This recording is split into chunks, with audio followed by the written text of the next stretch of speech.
कि शुरू से ही मोदी जी दुर्भावना से ग्रस्त हैं। विनेश फोगाट ने 3 बड़े-बड़े पहलवानों को चित्त किया, तो एक बार भी एक्स पर मोदी ने ट्वीट करके विनेश फोगाट को बधाई तक नहीं दी। बहुत ज़्यादा इस बात का संदेह हो गया है कि ये किसी राजनीतिक षड्यंत्र का शिकार हुई कि मोदी और ब्रजभूषण शरण सिंह और नीता अंबानी और इन लोगों ने मिलकर विनेश फोगाट को पदक से वंचित कर दिया है, भारत की बेटी को पदक से वंचित कर दिया है। तो जो 140 करोड़ का जो हिंदुस्तान है, वो 140 करोड़ लोगों की उम्मीदें टूटी है, क्योंकि पेरिस ओलंपिक में अब तक एक भी स्वर्ण पदक नहीं मिला है देश को। और छोटे छोटे जो देश हैं वो उन लोगों ने पदकों का अंबार लगा दिया है और भारत कैसे ही सूखा सूखा है।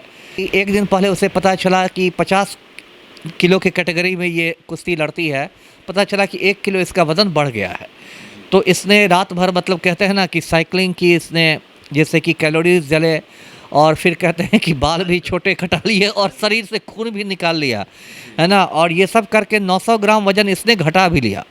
लेकिन जब फाइनल हुआ तो इसमें 900 ग्राम घटा था, तो 100 ग्राम इसका एक्स्ट्रा हो गया और इस पर इसको अयोग्य ठहरा दिया गया, डिस्क्वालीफाई कर दिया गया। और इसको इतना बड़ा सदमा लगा कि इसको पेरिस के अस्पताल में भर्ती करना पड़ा। और आज तो मैं देख रहा हूँ इसने कुश्ती से संन्यास लेने की भी घोषणा कर दी है। तो जो 140 करोड़ का जो हिंदुस्तान है, वो 140 करोड़ लोगों की उम्मीदें टूटी है, क्योंकि पेरिस ओलंपिक में अब तक एक भी स्वर्ण पदक नहीं मिला है देश को। और छोटे छोटे जो देश हैं वो उन लोगों ने पदकों का अंबार लगा दिया है और भारत कैसे ही सूखा सूखा है। तो अब इसके बाद जो ये घटना हुई है उसके बाद मतलब लोगों में, और ऐसा सोशल मीडिया पर जो आ रहा है, बहुत ज़्यादा इस बात का संदेह हो गया है कि ये किसी राजनीतिक षड्यंत्र का शिकार हुई है। इसकी वजह दर्शकों को याद होगा कि भाजपा का एक गुंडा सांसद हुआ करता था, ब्रजभूषण शरण सिंह, कैसरगंज का सांसद। वो भारतीय कुश्ती महासंघ का अध्यक्ष हुआ करता था और बहुत बड़ा गुंडा मवाली था। वो महिला पहलवानों की छातियां दबाता था।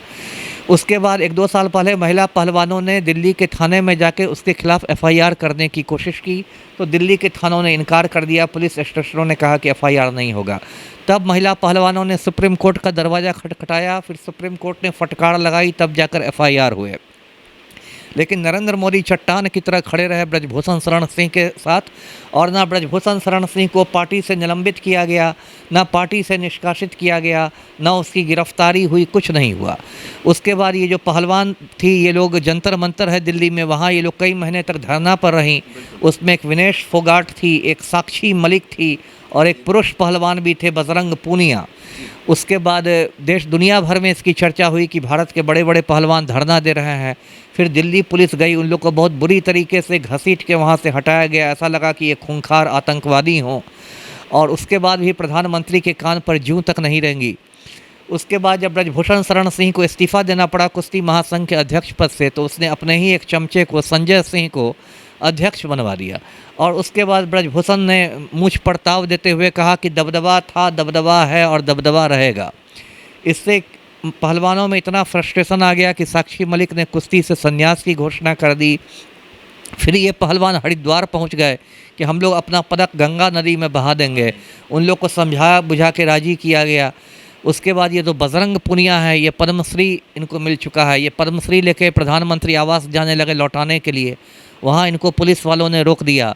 तो ये प्रधानमंत्री आवास के बाहर ही फुटपाथ पर अपना पद्मश्री रख के लौट गए। नहीं, लेकिन अमिताभ दास जी, ये बातें सब ठीक हैं, मगर जो 100 ग्राम वजन ज़्यादा हुआ, इसको लेकर के सरकार को घेरना कहाँ तक उचित है? उसी पर मैं आ रहा हूँ। उसके बाद क्या हुआ कि ये जो जोशवी है, बजरंग पूनिया, विनेश फोगाट, ये लोग सब मोदी और मतलब जो मोदी का मैं तो गिरोह ही करता हूँ, उसकी हिट लिस्ट पर आ गए।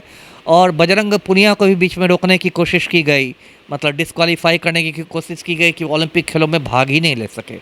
और इसमें भी लगा कि शुरू से ही मोदी जी दुर्भावना से ग्रस्त हैं। विनेश फोगाट ने 3 बड़े बड़े पहलवानों को चित्त किया, तो एक बार भी एक्स पर मोदी ने ट्वीट करके विनेश फोगाट को बधाई तक नहीं दी, है ना। जबकि वो देश की बड़ी पहलवान थी और किसी तरह का बधाई संदेश भी नहीं हुआ। और इसमें एक बात मैं और बताऊं, बहुत लोगों को नहीं मालूम होगा कि जो मोदी की बहुत करीबी हैं, श्रीमती नीता अंबानी, मुकेश अंबानी की पत्नी, वो भी इंटरनेशनल ओलंपिक कमेटी की सदस्य हैं, आईओसी की मेंबर हैं। तो अब ये बात हो रही है कि ये जो कुछ हुआ है, 100 ग्राम ये ज़्यादा ये तो हुआ है, एक बहुत उच्च स्तरीय षड्यंत्र के तहत विनेश फोगाट को सबक सिखाने के लिए किया गया है। और इसके लिए लोग, देश के लोग मोदी जी को सीधे तौर पर जिम्मेदार मांग रहे हैं। आपने अभी कहा कि 3 बड़े मैचेस जीते उन्होंने, लेकिन मोदी ने कभी ट्वीट नहीं किया। सवाल तो यहाँ भी खड़े होते हैं ना कि मोदी जी ने तब ही ट्वीट किया जब अन्य, चाहे मनु भाकर हों, चाहे सुरभजोत सिंह हों, इन लोगों ने जब पदक जीते हैं उसके बाद ही मोदी जी का ट्वीट आया। नहीं नहीं, ठीक है, ये मैं नहीं कह रहा कि पदक ये है, लेकिन अपने मान लीजिए ये पदक नहीं ये है, तब भी इसने ओलंपिक चैंपियन और विश्व चैंपियन को हराया था, विनेश फोगाट में। वो भी एक बड़ी उपलब्धि थी। पदक तो आदमी आखिर में जाके जीतता है। और मोदी जी जो कि किसी में पहुंच जाते हैं, अनंत अंबानी की शादी में पहुंच जाते हैं, है ना, तो उनको कोई ट्वीट करने में इतनी कंजूसी नहीं करनी चाहिए थी, मेरा ये कहने का था। सवाल तो विपक्ष पे भी उठते हैं अमिताभ दास जी, क्योंकि राहुल गांधी ने भी तो ट्वीट तभी किया जब विनेश फोगाट मतलब कहीं ना कहीं मैचेस जीती, क्योंकि उससे पहले सुरभजोत जीते, मनु भाकर जीती। वैसे समय में कोई ट्वीट तो देखने को नहीं मिला। ठीक है, हो सकता है, मैं ये नहीं कह रहा कि राहुल गांधी ने ट्वीट मतलब किया ही था, लेकिन प्रधानमंत्री चूँकि देश में एक मतलब सत्ता में है, तो उनसे ज़्यादा उम्मीद की जाती है। और अब ये जो भी अभी स्थिति बन रही है, अब तो ये एक बहुत बड़ा मुद्दा हो गया, संसद से सड़क तक। संसद में हंगामा हो रहा है। कल खेल मंत्री जो हमारे हैं मनसुख भाई मंडविया, उनका मैं सुन रहा था, वो बयान दे रहे थे, ये भी बता रहे थे कि कितना खर्च हमने किया है विनेश फोगाट पर, जो मुझे लगा उस समय शायद उनको नहीं बताना चाहिए था। और तो और पटना में भी मैं देख रहा था कि सड़कों पर पोस्टर लगे हैं कि किस तरह चक्रव्यूह में घेर लिया गया विनेश फोगाट को। तो ये आने वाले दिनों में एक बड़ा मुद्दा बनने वाला है। और जो 2-3 महीने बाद हरियाणा में विधानसभा चुनाव होने वाले हैं, उसमें तो ये बहुत बड़ा मुद्दा बनेगा। जी अमिताभ दास जी, एक और बड़ी बात ट्वीट को लेकर के जैसे आपने कही, तो जैसे ही विनेश फोगाट बाहर हुई, प्रधानमंत्री मोदी ने तुरंत ही ट्वीट किया कि 140 करोड़ की आबादी आपके साथ है। फिर उसी के साथ साथ उन्होंने ये भी ट्वीट किया कि आप भले ही पदक नहीं जीते हों, आपने लोगों का दिल जीता। नहीं, ठीक है, देखिए, जब से मोदी की इसमें आलोचना होने लगी, तब से वो थोड़ा डैमेज कंट्रोल वाले मोड में आ गए हैं, थोड़ा रक्षात्मक हो गए हैं।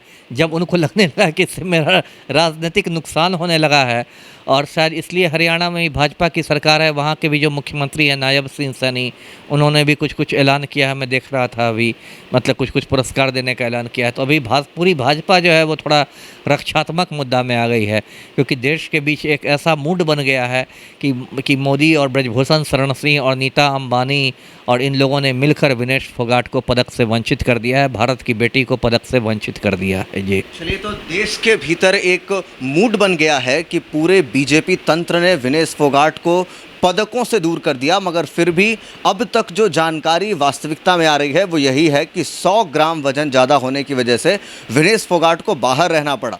और ऐसी स्थिति में पूरे देश जो है वो कहीं ना कहीं इस दुखद संदेश को लेकर के आहत भी है और विनेश फोगाट के साथ भी खड़ा है। क्या कुछ होगा, पूरी जानकारी पहुंचाएंगे आपको। देखते रहिए NBC 24, कैमरा पर्सन राहुल के साथ ब्रह्मचारी आशीष, NBC 24।